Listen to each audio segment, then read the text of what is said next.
नमस्ते, तत्वबोध सत्संग में आप सबका स्वागत है। इस सत्संग में हम अध्यात्म से संबंधित विषयों और आए हुए प्रश्नों पर चर्चा करते हैं। आप में से यदि किसी का कोई प्रश्न है या किसी विषय पर अपने विचार व्यक्त करना चाहते हैं, तो बोलकर या लिखकर व्यक्त कर सकते हैं। अमित जी का प्रश्न आया है, जिसकी चित्त की सभी परतें शुद्ध और संतुलित हों, उस साधक के क्या लक्षण होते हैं? चित्त की सभी परतें शुद्ध होने का सबसे मुख्य लक्षण तो यही कह सकते हैं कि शांति होगी उस व्यक्ति के जीवन में। वो व्यक्ति शांत चित्त दिखेगा, अधिक इच्छाएं नहीं होंगी, उसकी वाणी में संतुलन होगा, अनावश्यक कर्म नहीं वहां पर दिखेंगे, जो भी प्रारब्ध होगा केवल वही कार्य होते हुए दिखेंगे, दुख नहीं होगा उस व्यक्ति के जीवन में। और जितनी भी नकारात्मक बातें चित्त की अशुद्धता के साथ जोड़कर करते हैं, उस प्रकार की कोई भी चित्त वृत्ति या फिर उससे संबंधित कार्य या व्यवहार उस साधक में नहीं दिखेगा। पूर्ण रूप से किसी व्यक्ति का चित्त शुद्ध है और संतुलित है, ये बाहरी रूप से उसके व्यवहार और उसके कार्यों के द्वारा ही जाना जा सकता है। लेकिन ऐसा कहा नहीं जा सकता पूरी निश्चितता के साथ कि पूर्ण रूप से सभी परतें शुद्ध हैं, क्योंकि पूर्ण रूप से सभी परतें शुद्ध होने के बाद एक साधक कहे वो तो बहुत ही उच्च स्थिति होगी, या वो उस स्थिति में वो व्यक्ति साधक गुरु के पद पर होगा, और वहां पर क्योंकि चित्त की परतें शुद्ध हो गई हैं तो कोई इच्छाएं नहीं होंगी, विरक्ति होगी जीवन में, और ऐसा व्यक्ति गुरु के पद पर ही होगा और उसका कार्य केवल, मुझे ऐसा लगता है कि ज्ञान प्रसार का ही रह जाता है, और वो अपनी इच्छा से ही इस चित्त वृत्ति को ही बनाए रखते हुए इस कार्य में ही आपको कार्यरत दिखेगा। अन्यथा कोई ना कोई अशुद्धि तो एक जीव में मिल ही जाती है किसी ना किसी परत की, क्योंकि साधकों में भी साधना के मार्ग पर बहुत अधिक वर्षों तक बहुत जन्मों तक साधना करने के बाद भी चित्त पर नए संस्कार बनते ही रहते हैं, और उन संस्कारों से अशुद्धियां भी जमा होती रहती हैं। तो निरंतर चलने वाली प्रक्रिया है ये। चित्त पूर्ण रूप से यदि शुद्ध हो ही जाए तो जीव का विलय ही हम मान सकते हैं कि ऐसी स्थिति में तो जीव ही विलय हो जाएगा, क्योंकि शुद्धता और संतुलन को हम जोड़कर देखते हैं कि जब विकास होता है चित्त की परतों में, विकास को हम इस बात से जोड़कर देखते हैं कि जहां पर परतों में संतुलन आ रहा है, ज्यादा नियमित हो रही, बहुत अधिक संतुलित हो रही है, जैसे जैसे अधिक नियमितता आती जाएगी चित्त की परतों में या नाद रचनाओं में, वो संतुलित होती जाएंगी, और ऐसी स्थिति में विकास की ओर अग्रसर होते हुए चित्त विलीन स्थिति में बढ़ता जाएगा, विलीनता की ओर बढ़ता जाएगा, और जीव शरीर में रहते हुए ये स्थिति आने पर वो व्यक्ति अपनी इच्छा से या फिर गुरु क्षेत्र की इच्छा से ज्ञान प्रसार के कार्य में हो सकता है वो आपको लिप्त दिखे, ज्ञान प्रसार करते हुए वो गुरुजन आपको दिखाई दे, अन्यथा और कोई कार्य शेष नहीं रह जाता है जब चित्त पूर्ण रूप से संतुलित हो जाता है। और उसके अतिरिक्त भी यदि पूर्ण संतुलन आने के बाद भी कोई कर्म रहता है एक साधक के जीवन काल में, तो वो कर्म पहले पूर्ण होगा, वो कार्य या वो इच्छाएं, यदि पुरानी कोई इच्छाएं हैं, वो पहले पूर्ण होगी उस जीव के द्वारा। नमस्ते। ज्ञान दीक्षा होने के बाद जो मेरा बदलाव देखा है, जैसे मैं पहले ना कोई भी बातों से ना क्रोध हो जाती थी, किसी को कुछ भी बोलती थी, लेकिन जो बोलती थी ना वो सच बात बोलती थी, लेकिन मिजाज जो मेरे को ऐसा लगता था जब मैं जो बोलूँ सत्य बोल रही हूँ, वो करवा था। लेकिन अभी क्रोध नहीं होता, अभी किसी को कुछ नहीं बोलते, जी ठीक है सत्य मिथ्या कुछ नहीं बोलना, जो जिसको जैसे चलना है चलने दो। मेरे को मैं उसको अवॉइड करके चलना सीख गई हूँ। और मन का जो अस्थिरता था जैसे क्या होगा, क्या नहीं होगा, इस बारे में बहुत चंचल हुआ करते थे, मन ही मन दुखी हो जाती थी। अभी ऐसा लग रहा है जो होगा वही होगा, उसके उसमें मेरा कोई हाथ नहीं, मैं कुछ नहीं करती, वैसे होते रहेगा। मेरे बस ये पेट चलाने के लिए काम तो जाना है, बस वही काम पे बिजी रहो और आके मौन हो जाओ, बातचीत बहुत कम मतलब हो गया है। और बगल में जो लोग खड़े होते हैं उनके साथ भी पहले बातचीत करती थी, अभी बात करती हो, वो कुछ पूछे तो उसका ही उत्तर देती हूँ, दूसरा कोई प्रश्न नहीं होता है मन में। घर में भी ऐसे ही जो भी हो रहा है, मतलब मेरा कोई बहुत जरूरी है तो मैं एक दो शब्द बोल के चुप हो जाती हूँ। और ऐसे भी मेरे को पुराना बात बार बार बोलना पसंद नहीं था पहले से, अभी तो और पसंद नहीं है। जो जो हो गया सो हो गया, उसको बारे में अभी 1 साल बाद किया बात तो बहुत बदलाव आया है, मतलब शांत हो गए हो पहले से। और जब जान गई हो जो सब एक ही है, मरना जो सोचते थे मर जाएंगे, बीमार थोड़ा सा बीमार होने के भी बहुत मन ना घबरा जाते थे, जैसे कि जे क्या मैं मर जाऊँ, बेटी को क्या होगा, ऐसे ऐसे प्रश्न आया करते थे पहले। अभी ऐसे लगता है जो अगर ये शरीर खत्म हो जाए, वो टाइम हो जाए तो होगा। और मैं मम्मी पापा को छोड़ के जब शादी हो गई इधर आई हूँ, तो मैं कैसे चलती हूँ। तो ऐसी बेटी को कुछ भी करके चलेगा, उसमें मेरे को कोई चिंता करने का जरूरी नहीं है, अपना जो है वो ही खुद कर लेगा, उसमें मेरे को टेंशन करके बीमार नहीं होना है। ऐसे ऐसे समझ आ गया है। फिर मौन रह के जो मेरा जो स्वरूप है जो सिखा दिया है, जैसे बोला गया है गुरुदेव ने, स्वरूप में जाके ऐसे लगता है जो देखने में कभी कभी हंसी भी होता है, जो शरीर क्या कर रहा है हरकत, ये सब देख देख के अकेला हंसती हूँ।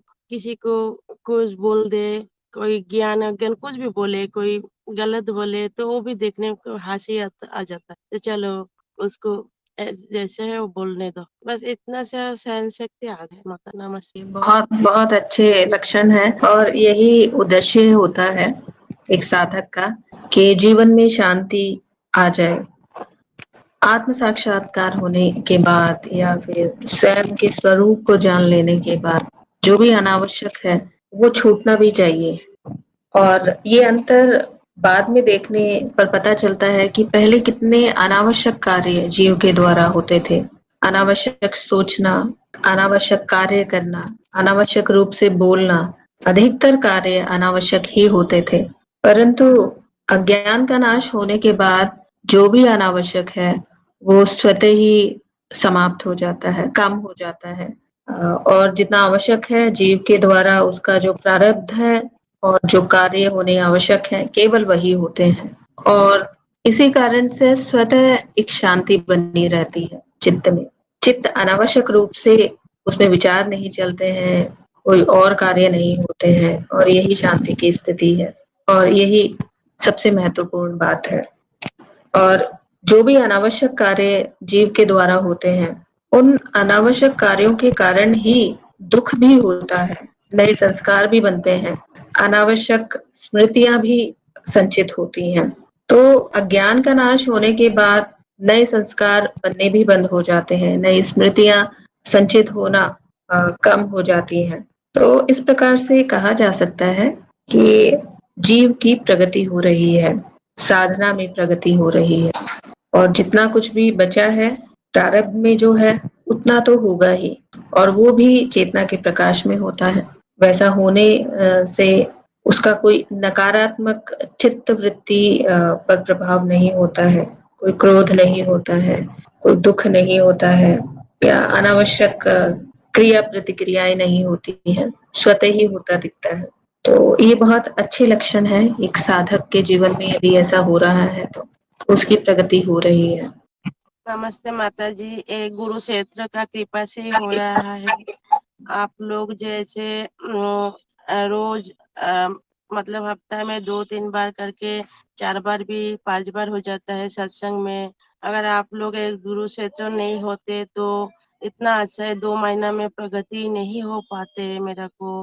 और मैं मन से आप लोगों को साथ जैसे गुरु क्षेत्र को आशीर्वाद चाहती हूँ, जैसे कि मेरे प्रगति और जल्दी हो जाए और मैं स्वस्थ रहूं, सत्संग में मिलते रहूं और आप लोगों से शांति मतलब आनंद का वर्षा पर गिरते रहे मेरे ऊपर, इतना ही मेरा प्रार्थना। जी, तो कृपा तो आप पर पहले से ही है।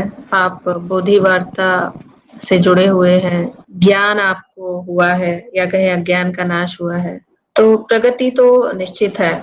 इस मार्ग पर प्रगति बहुत तीव्र गति से होती है।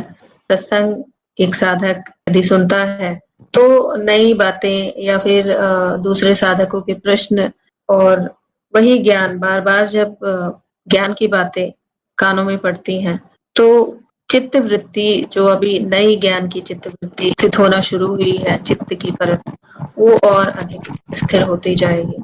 ज्ञान की स्थिति और अधिक दृढ़ होगी, ज्ञान में स्थिति और अधिक दृढ़ होगी और इसी प्रकार से जीव का विकास होता रहेगा या कहीं साधक का विकास होता रहेगा और प्रगति होती रहेगी। प्रणाम गुरु माँ। प्रणाम मिलीश्री। गुरु माँ, एक प्रश्न पूछना था मुझे। प्रश्न है, उस स्तर के ज्ञान की एक जो वीडियो है वो देख रही थी, उसमें बताया था कि उसमें मतलब वो अलग अलग स्तर बताए हुए हैं कि किस तरह से पहले निर्जीव, फिर जगत, मन, सूक्ष्म कारण, शरीर से आगे अज्ञात आता है, फिर विश्व चित्त में जैसे सभी चित्त विलीन हो जाते हैं, तो उसके ऊपर की जो दो परतें हैं वो नाद, फिर उसके ऊपर एक अनुभव और अनुभव करता जो द्वैत है, और सबसे ऊपर जो अद्वैत है। तो उसमें जैसे विश्व चित्त जहाँ विलीन हो जाता है, जो ऊपर से चौथी परत बोलेंगे, पता नहीं क्या है, चौथी स्थिति है, तो वहां पर अनुभव करता और अनुभव जो है वो, इसके ऊपर हम अनुभव करता और अनुभव में फिर भी भेद कर पाते हैं क्या? कर पाएंगे क्या? या यहाँ पे ही सब विलीन हो जाता है होगा? क्या यहाँ पे ही सब विलीन हो जाता होगा? परतों के मॉडल के बारे में शायद आप बात कर रहे हैं। जिस प्रकार हाँ से जी। क्रम है चित्त की परतों में विकास होता है, खनिजिक चित्त से लेकर परमाणु चित्त तक और फिर विलीन चित्त हम्म। और फिर विश्व चित्त में जो विलय होता है। विश्व चित्त में विलय होने के बाद की जो ऊपरी परत है, वहां हाँ। पर कौन सी परत वो आप कह रहे हैं, कौन सी है वो परत? हाँ, यहाँ पे बताया गया है कि उससे ऊपर आता है नाद, चित्त, शक्ति, पराभौतिक, परामांस, ये सब हम्म। है। उसके ऊपर अनुभव और अनुभव करता जो द्वैत की है, द्वैत की।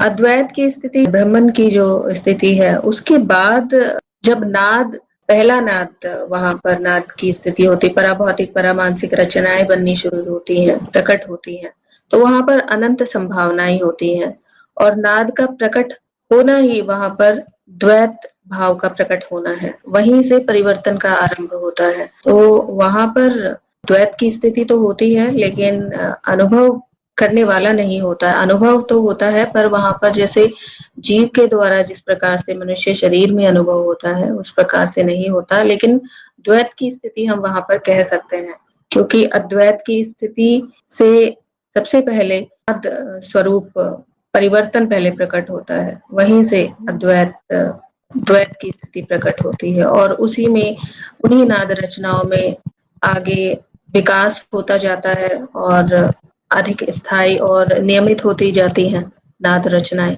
और इन नियमित नाद रचनाओं में एक स्थिति जीव की वो आती है जहां पर अनुभवकर्ता के रूप में या फिर अनुभवकर्ता को वो इंद्रियां जीव में होती हैं कि जिनके द्वारा अनुभव हो सकता है, तो ऐसा कहा जा सकता है। हाँ जी गुरुमा, मैं ये कह रही थी जैसे अनुभव और अनुभव करता जो स्टेज है, उसके नीचे नाद, चित्त और शक्ति है, तो जो चौथी जो है वो विश्व चित्त है। तो विश्व चित्त में अगर चित्त विलीन ही हो जाता है, जो भी चित्त, क्योंकि चित्त में ही इंद्रियां होती हैं, तो उसके ऊपर कोई अनुभव करता और अनुभव में भेद नहीं किया जा पाएगा? क्योंकि एक प्रश्न गुरुजी ने मेरे से पूछा था मेरे उसमें मेरी परीक्षा में, कि अनुभव करता और का ज्ञान किसी शरीर के बिना हो सकता है क्या? क्या उसको हमेशा शरीर चाहिए ही होता है? तो उसका जवाब तो यही आया था कि अनुभव कर्ता का कोई अस्तित्व नहीं है अनुभव के बिना। तो क्योंकि यहाँ पर एक जगह एक भी ये भी बताया गया था कि विश्व चित्त में तो चित्त विलीन हो गया, तो चित्त सारे जब विलीन हो जाते हैं तो फिर उसके बाद कोई शरीर का कहाँ रूप रह जाएगा? चित्त, सभी चित्त विलीन नहीं होते हैं। जैसे विलीन चित्त जब हम बोलते हैं तो अनंत संभावनाएं होती हैं, चित्त की अनंत संभावनाएं हैं, अलग अलग स्तर पर चित्त की स्थितियां हैं। एक चित्त यदि विलीन होता है विश्व चित्त में, इसका अर्थ ये नहीं है बाकी सभी चित्त विलीन हो गए हैं। तो वहां पर अनंत संभावनाएं हैं और रचनाएं प्रकट होती हैं कि ये चक्र में चलता रहता है। विलीन होता है तो उसके साथ ही वहां पर नई नाद रचनाएं भी प्रकट होती हैं, या जो अलग स्तर पर हैं अभी चित्त की परतें या नाद रचनाएं वो प्रकट होती रहती हैं अलग अलग स्तर के जीवों के रूप में, जो अलग अलग विकास के स्तर पर हैं। और उनमें विकास होता जाएगा और एक स्थिति ऐसी आएगी जब वो नाद रचनाएं भी विलीन होने की स्थिति में होंगी, वो विलीन होंगी, और ये चक्र इसी प्रकार चलता रहता है। पूर्ण रूप से सारी संभावनाएं एक बार में विलीन नहीं होती है, क्योंकि अनंत संभावनाएं हैं, एक ही संभावना नहीं है। विश्व चित्त में अनंत संभावना है, विलीनता की भी संभावना है, तो उसी विश्व चित्त से फिर नई नाद रचनाएं या नए जीवों के प्रकट होने की भी संभावनाएं बनी रहती हैं। तो द्वैत की स्थिति तो वहां पर होगी ही। और जैसे आप कह रहे हैं कि अनुभव के बिना अनुभव करता नहीं है, ये शायद आपने कहा है। अनुभव तो इंद्रियों के माध्यम से ही होगा, क्योंकि जीव में जब विकास होता है और मनुष्य स्तर पर जब इतना विकास हो जाता है कि अनुभव जो हो रहे हैं इंद्रियों के द्वारा, वहां पर अनुभवकर्ता के होने का ज्ञान भी होता है उन्हीं अनुभवों के द्वारा, या फिर कुछ विशेष इंद्रियां जो मनुष्य शरीर में ही स्थित है उनके द्वारा अनुभवकर्ता के होने का ज्ञान भी इसी स्थिति में होता है। इसीलिए मनुष्य जीवन को बहुत विशेष बताया गया है, क्योंकि निचले जीवों में भी गुरुमा, हाँ मनुष्य जीवन तो है, पर हम उसके ऊपर की जो बात कर रहे हैं, मनुष्य जीवन के ऊपर भी अगर जब जाते हैं, जब आपका जैसे कोई आपका कोई ऐसा स्थूल शरीर नहीं है, चलो कि आपका सूक्ष्म शरीर भी हो कोई, जिससे सिर्फ आप दृष्टा रहते हो, तो फिर क्योंकि गुरुजी ने बोला था कोई तो बुद्धि होगी वहां पर, तभी तो वो देख पा रहा है या समझ रहा है, ज्ञान लेने की शक्ति है उसमें। तो क्योंकि एक वीडियो में मुझे जहाँ तक याद आ रहा है, गुरुजी ने बोला था कि विश्व चित्त में तो सारे चित्त फिर विलीन हो जाते हैं। एक साथ नहीं होते, वो तो वो चल रहा है, चक्रीय प्रक्रिया है, वो तो सब चलती रहती है। पर जैसे कि उससे ऊपर अगर कोई आगे बढ़ता है, तो वो नाद चित्त शक्ति या फिर पराभौतिक परामानसिक जैसी चीजें होंगी, क्योंकि पराभौतिक और परामानसिक बोला है तो फिर उनका अनुभव तो हो नहीं सकता। ये जैसे आपने बोला कि मनुष्य शरीर में जो अनुभव होते हैं उससे भी ऊपर की जो विकसित नाद रचनाएं हैं या विकसित जीव आप कह सकते हैं, वहां भी अनुभव तो होंगे, पर वो जो विकसित जीव बने हैं वो मनुष्य का जो स्तर है उससे विकसित होकर ही बने हैं। तो उसमें और विकास हुआ है, तो और नई इंद्रियां वहां पर आ गई हैं। वो इंद्रियां तो थी ही स्थूल शरीर की, लेकिन जो सूक्ष्म शरीर की और भी विकसित इंद्रियां हैं वो अब उस जीव में है, या वो चित्त की परतें अब उपस्थित है उस जीव में। तो अनुभव तो होंगे, लेकिन वो मनुष्य ऐसा नहीं है कि बहुत ही निचले स्तर के जीव से सीधा ऐसी जीव की स्थिति में पहुंच गया है जो कि मनुष्य से भी बहुत अधिक विकसित है। ऐसा नहीं होगा, वो मनुष्य शरीर से ही होकर, मनुष्य शरीर कह सकते हैं बीच की स्थिति है, उससे नीचे विकास के स्तर हैं बहुत विभिन्न प्रकार के, और उससे ऊपर के भी स्तर हैं।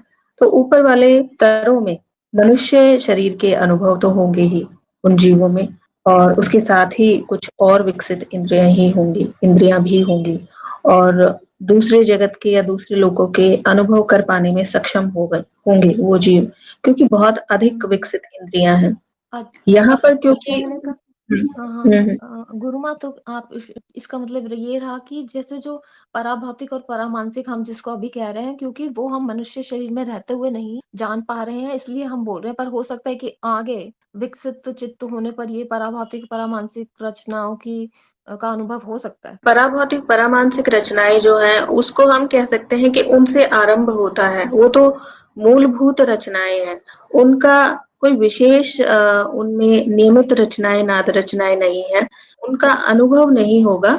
अनुभव विकसित स्थिति में भी उन्हीं लोगों उन्हीं अनुभवों का होगा जो कि नियमित है, अभी संसार में जो नियम है हो सकता है उससे भिन्न नियम हो उस लोक के या उन अनुभवों के या उन नाद रचनाओं के, लेकिन वो नियमित नाद रचनाएं होंगी। लेकिन जिन नाद रचनाओं की और पराभौतिक परामानसिक नाद रचनाओं की बात कर रहे हैं वो केवल शुद्ध परिवर्तन है।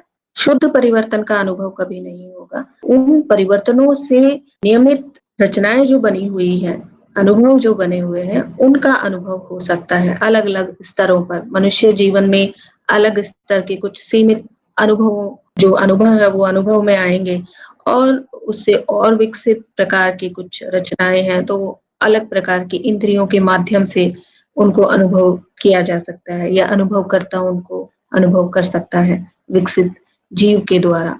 लेकिन जो शुद्ध पराभौतिक परामानसिक रचनाएं हैं उनका अनुभव नहीं हो सकता, क्योंकि वो पराभौतिक और परामानसिक है, इंद्रियों से परे है, भौतिक भी नहीं है और मानसिक जो सूक्ष्म इंद्रियां हैं उनसे भी परे की वो रचनाएं हैं, उनका अनुभव नहीं होगा। अमित जी का प्रश्न है, जीव स्मृति व्यक्ति स्मृति में क्या अंतर है? व्यक्ति अपने जीवन में पिछली स्मृति को क्यों भूल जाता है? क्या कारण हो सकता है? वह अनुभव कहाँ चले जाते हैं? जीव स्मृति और व्यक्ति स्मृति एक ही है।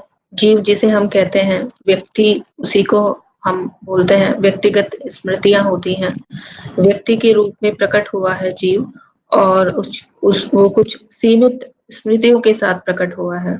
सीमित स्मृतियां पिछले जीवन काल में जो भी महत्वपूर्ण स्मृतियां रही है व्यक्ति के या जीव के जीवन में, उन्हीं स्मृतियों के साथ उन्हीं इच्छाओं की पूर्ति के लिए कुछ विशेष व्यक्तियों से फिर से अपने कर्म संस्कारों को पूर्ण करने के लिए जीव रूप में एक व्यक्ति प्रकट होता है, व्यक्त होता है, अभिव्यक्त होता है, ऐसा भी हम कह सकते हैं। स्मृति व्यक्त होती है जीव के रूप में। तो जीव स्मृति और व्यक्ति स्मृति एक ही है। और एक व्यक्ति अपने पिछले जीवन की स्मृतियों को क्यों भूल जाता है? पिछले जीवन की स्मृतियों को भूलता नहीं है, वो स्मृतियां ही कारण बनती हैं उस व्यक्ति के दोबारा से जीव रूप में प्रकट होने का, और उन्हीं मुख्य स्मृतियों का एक परिणाम होता है जीव या उसका व्यक्तित्व। उस प्रकार से स्मृतियां नहीं होती हैं जिस प्रकार से आप स्मृतियों को समझते हैं। जैसे इस जीवन काल में एक व्यक्ति कोई कार्य करता है, किसी के साथ कोई घटना होती है, और जिस प्रकार से उसको बातें याद होती हैं, विचार याद होते हैं या कोई वार्तालाप याद होती है, उस प्रकार से आवश्यक नहीं है स्मृतियां रहे जीव में पिछले जन्मों की, लेकिन उनके संस्कार रहते हैं। उन स्मृतियों को आप एक जीव के जीवन में संस्कारों के रूप में, वृत्तियों के रूप में, पसंद नापसंद के रूप में देख सकते हैं। वो वास्तव में स्मृतियां ही हैं। और उनके भूलने का कारण क्या है? पहली बात तो भूलता नहीं है, उन्हीं स्मृतियों के कारण ही जीव प्रकट हुआ है, लेकिन उस तरह से वो स्मरण में नहीं होती हैं जैसा कि इस जीवन काल की स्मृतियां हैं। और ये जीव के लाभ के लिए ही है, क्योंकि यदि एक जीव को अपने पिछले कुछ जीवन काल की सभी स्मृतियां याद रहें तो जीवन बहुत कठिन हो जाएगा, क्योंकि संभव नहीं है। एक व्यक्ति के जीवन में अधिकतर जो स्मृतियां होती हैं दुख की, पीड़ा की और पश्चाताप की, शत्रुता की, इस प्रकार की स्मृतियां ही होती हैं, या फिर किसी से बहुत अधिक आसक्ति है, लगाव है, प्रेम है, कोई ज्ञान अर्जित किया है, वो स्मृतियां भी होती हैं। तो उनमें से केवल जितनी आवश्यक है, जितनी स्मृतियां बहुत गहराई से छपी हैं एक चित्त पर, वही स्मृतियां प्रकट होती हैं। सभी स्मृतियों का प्रकट होना आवश्यक भी नहीं है। जो स्मृतियां बार बार दोहराती हैं एक व्यक्ति के जीवन में, एक कोई घटना बहुत ही दुखदायी घटना है जिससे बहुत पीड़ा हुई है, या बहुत ही ज्ञानी व्यक्ति है, ज्ञान अर्जन किया है पूरे जीवन काल में, वो ज्ञान की वृत्ति है और अगले जन्म में बुद्धि तीव्र होगी, अधिक कुशाग्र होगी बुद्धि, और कुछ संबंधियों के साथ बहुत आसक्ति है, बहुत प्रेम है, तो अगले जीवन काल में व्यक्ति इस प्रकार ऐसी जगह पर जन्म लेना चाहेगा कि उन व्यक्तियों के आसपास वो फिर से जीव रूप में प्रकट होना चाहेगा। तो कोई लाभ नहीं है कि पिछली सभी जो चित्त वृत्तियां हैं, स्मृतियां हैं, उनको वैसे ही याद रखा जाए। अनुभव कहीं नहीं जाते हैं, और अनुभव जो पिछले अनुभव रहे हैं एक जीव के, वो अनुभव ही आज के जीव की जो वृत्तियां हैं उनका कारण बना है। एक व्यक्ति पिछले जीवन काल में किसी एक विशेष प्रकार के कार्य में लिप्त रहा हो, वही चित्त वृत्ति पर अधिक गहराई से अंकित होगा और अगले जन्म में उसी प्रकार की चित्त वृत्ति अधिक देखने को मिलेगी एक जीव में। इस प्रकार से इसकी व्याख्या की जा सकती है और ये सहज ही इसका अनुमान भी लगाया जा सकता है कि आवश्यकता भी नहीं है। हर एक अनुभव के साथ अगर हर जीवन में वो पिछले सभी अनुभवों को ढोता चला जाए एक व्यक्ति, तो जीवन बहुत कठिन हो जाएगा। आज का सत्संग हम यही समाप्त करेंगे। सत्संग से जुड़ने के